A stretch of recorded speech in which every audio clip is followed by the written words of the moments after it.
જય માતાજી।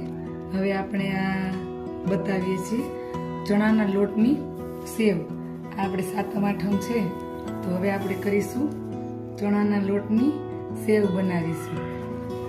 તો સેવમાં આપણે આમાં પહેલા ચણાનો લોટ ચાળી લઈએ અને ચાળી અને પછી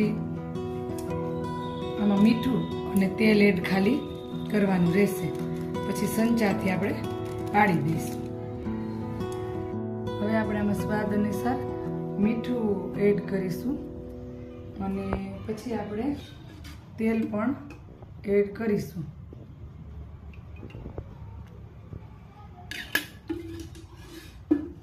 હવે આપણે આનો લોટ બાંધી નાખશું। લોટ ખાલી 2 મિનિટમાં બંધાઈ જાય છે।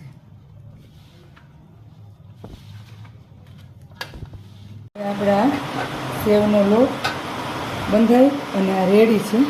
હવે આપણે આને સંચામાં સેવ પાડી દઈશું। હવે આ આપણે સેવનું તેલ મૂક્યું છે અને હવે આપણે પાડીશું આમાંથી। આવી રીતે આ સંચો છે સેવનો અને આવી રીતે આપણે અંદર સેવને ચણાના લોટને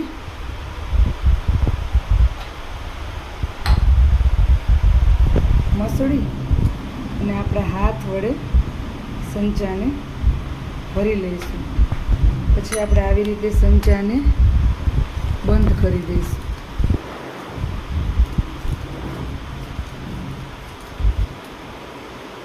હવે આપણે આમાં સેવ પાડીશું।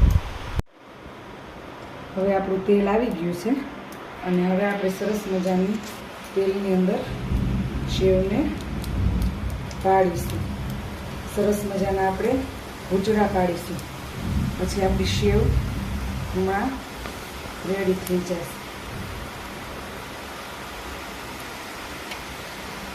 આ આપણે કપડાથી થોડું કરવું પડે છે।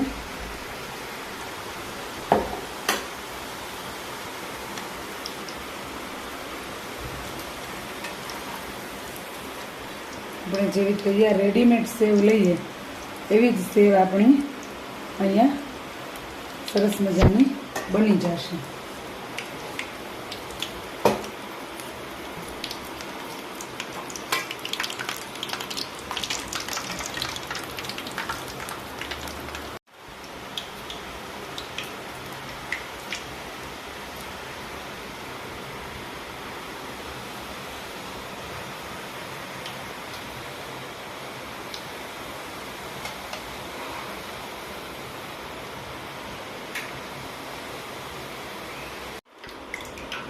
આપણે આ જો સેવનું ભૂચડું તૈયાર થઈ ગયા છે। આવા આપણે હમણાં બધાય બતાવીશું।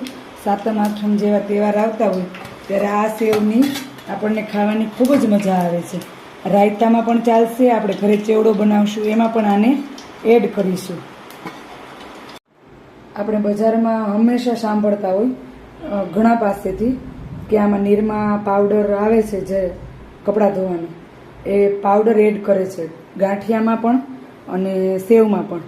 તો જો આપણે આપણા બાળકને સારી એવી હેલ્ધી સેવ ખવડાવી હોય તો હર હંમેશ ઘરે જ આવી રીતે બનાવી અને સરસ ખવડાવવાની, જેથી કરીને ક્યારેય ભવિષ્યમાં કોઈ પણ નુકસાન થાય નહીં શરીરમાં। હવે આ આપણી આ સેવ તૈયાર છે। જો આપણે તમે લાઈવ જોઈ શકો છો, આ એક એક ઘૂંચડું આપણે રેડી છે।